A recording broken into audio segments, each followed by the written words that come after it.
परीक्षा तो पटी गई पण હવે રિઝલ્ટ શીખર હું આવે માર તો ભગવાનને એક જ પ્રાર્થના હા કે જો હું ફેલ થાઉં ને તો મારા બધા ભાઈબંધોને ફેલ કરે અને હું પાસ થાઉં ને તોય મારા બધા ભાઈબંધો ફેલ જ થાય કારણ કે મારી ઇમ્પ્રેશન બધા આગળ સારી થઈ જાય ને એ તો અમે કશું કોમના નહીં હોતું ફેલ થતા ઓકે મારા ભાઈબંધો જ રહે અને ફેલ થાય ને તો મને બહુ ગમે હો ખરેખરમાં રોજ નાક કઈ યાર મારા ભાઈ આ 10માનું ટેન્શન રાખ થોડું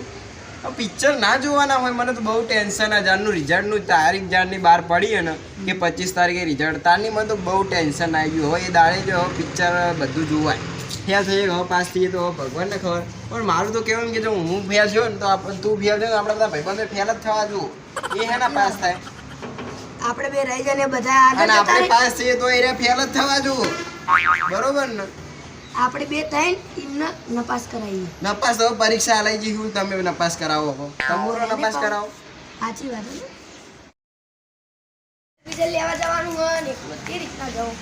માર ભાઈ રિઝલ્ટ આવ્યું નહીં તાર હા રિઝલ્ટ આવ્યું નહીં હવે જવું સાહેબ લેવા આપણે બે હંગાત જતા બે થોડી વાર જોયું બે ચાલ સાચું પેલા કંઈ યાદી ના બોલ ટેન્શન છે એવું રિઝલ્ટ ટેન્શન તો સર મારું કાલ રાતનું કાઢવું નહીં રિઝલ્ટ આવે એટલે ગોડા રિઝલ્ટ માટે ખાવાનું અરે બહુ તૈયારી પણ કરી નથી હું અમે આપણે કોઈ મહેનત કરી નથી ને આપણે હવે ફેલ જ થવાના એટલે પછી ટેન્શન હોય જ થઈ જાય એટલે આપણે બે સાહેબને કેવું સાહેબ અમને પાસ કરી પ્લાનનું તૈયાર કરો એ બધું સાહેબના હાથમાં નહીં એટલે તો બોર્ડવાળાના હાથમાં હોય બધું આ 10માનું બોર્ડની પરીક્ષા હેડો સાહેબ જો રિઝલ્ટ લેવા હતા લેડો તે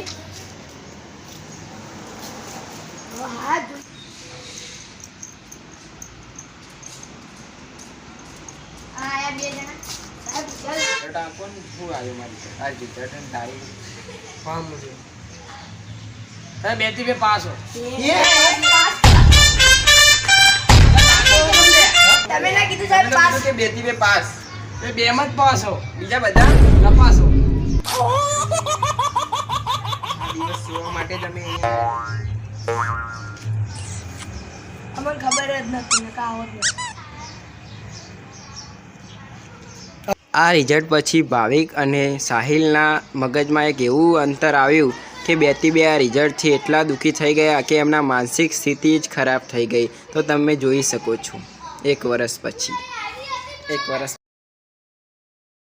મિત્રો તમને લાગે છે કે નપાસ તો મોટા મોટો ગુનો છે હા ભાઈ તો હા મિત્રો અમે નપાસ છીએ શું મિત્રો તમને લાગે છે કે મા બાપ તમને નપાસ થયા પછી ખૂબ મેળા મારે છે તો હા ભાઈ આપણે નપાસ છીએ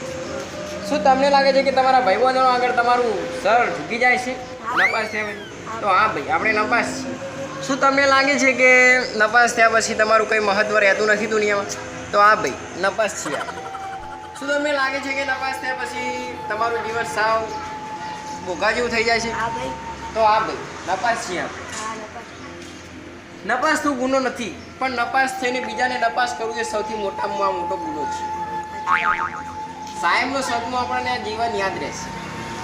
નપાસ તો કોઈ ગુનો નથી પણ બીજાને નપાસ કરાવવા એ બહુ સૌથી મોટો ગુનો છે